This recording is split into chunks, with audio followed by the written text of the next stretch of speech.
Welcome to the deep dive.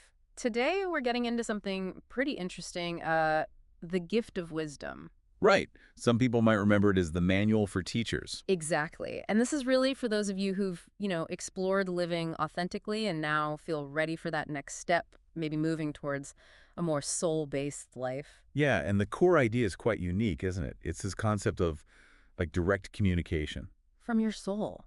Or, God's source, whatever term works for you. Right into your brain Mm-hmm. through these daily affirmations. It's a big leap from just thinking I have a soul to really knowing I am soul. It really is. Okay. So for this deep dive, we thought we'd focus on the very first month, January. And its theme is patience. The first of 12 strands of wisdom that the material explores, one for each month. With daily entries for each one. And the whole point really is soul growth. It's about learning to maybe quiet down that ego-driven mind. The noisy one. Yeah, the noisy one. And sort of retrain it to listen to and serve the soul instead. Yeah. Tuning that inner guidance system. Okay, so patience. Let's unpack that a bit. The gift of wisdom seems to draw a real contrast between how the ego and the soul approach it. Oh, definitely. The ego, it's all about immediacy, right? It Hmm. wants things now. It wants to control the timeline, speed things up. Impatience is almost its default setting. We all know that feeling, that need it now urgency. But the soul, it sounds like it operates totally differently. Completely. The soul is described as inherently patient.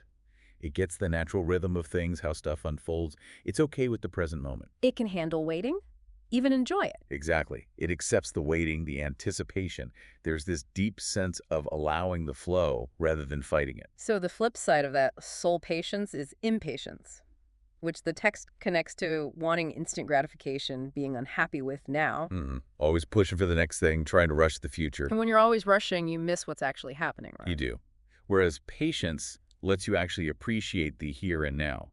It's like valuing the quiet pause before something happens, not just needing constant action. Makes sense. Okay, so the structure is these daily affirmations, all tied to the month theme. So January is all about patience. Right. Let's maybe look at the first few days in January to see how it builds this idea. Good idea. Day 1, January 1st, just says, I am is the all of all. So it's very big, very expansive. You're setting the stage.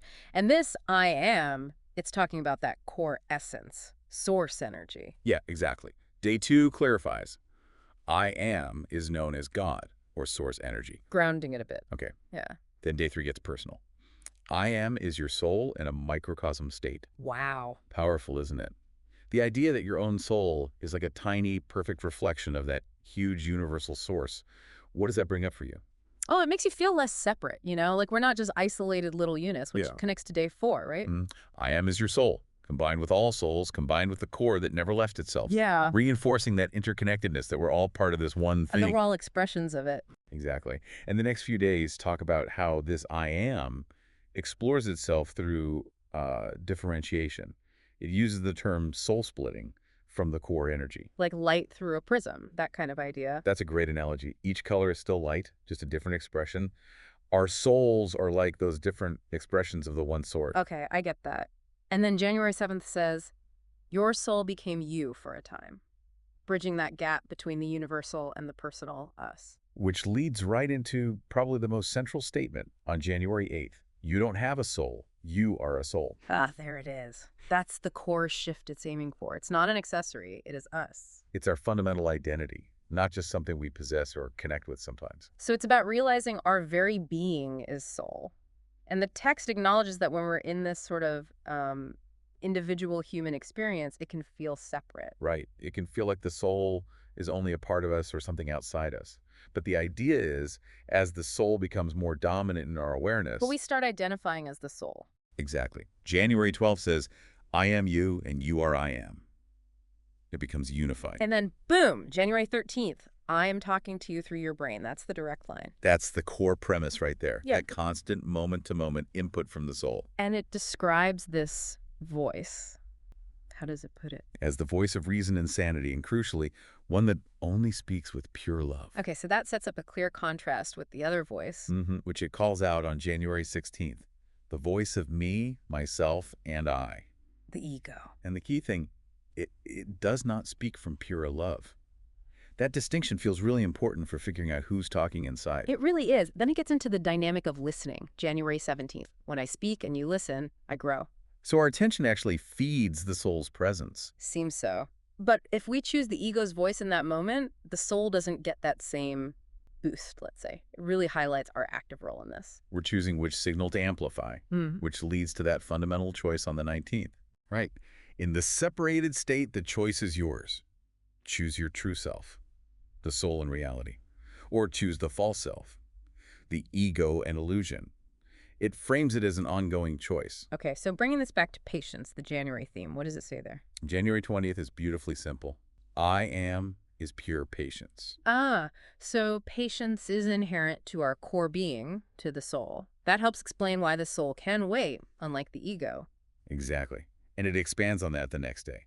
Your soul has been patient while you thought you were someone you're not. Like it's been waiting gently for us to figure things out. Sort of, yeah. With understanding for the whole journey, even the detours. Then, January 22nd clarifies, your soul is you and the character is not you. Okay, character. That needs unpacking. Is that like the personality, the roles? Pretty much. The character apparatus is explained as the roles we take on, parent, employee, friend, and all the beliefs and identities we wrap around them. They can be useful tools. But they aren't us. Not fundamentally. That's the idea, not our core essence. And the text acknowledges these characters have served a purpose. January 23rd says they have helped you to discover the secret of your true identity. But there's a but, isn't there? There is. January 24th, they have pulled you away from unconditional love. So it's a double-edged sword, this character stuff. A complex dance between our true self and these roles we inhabit.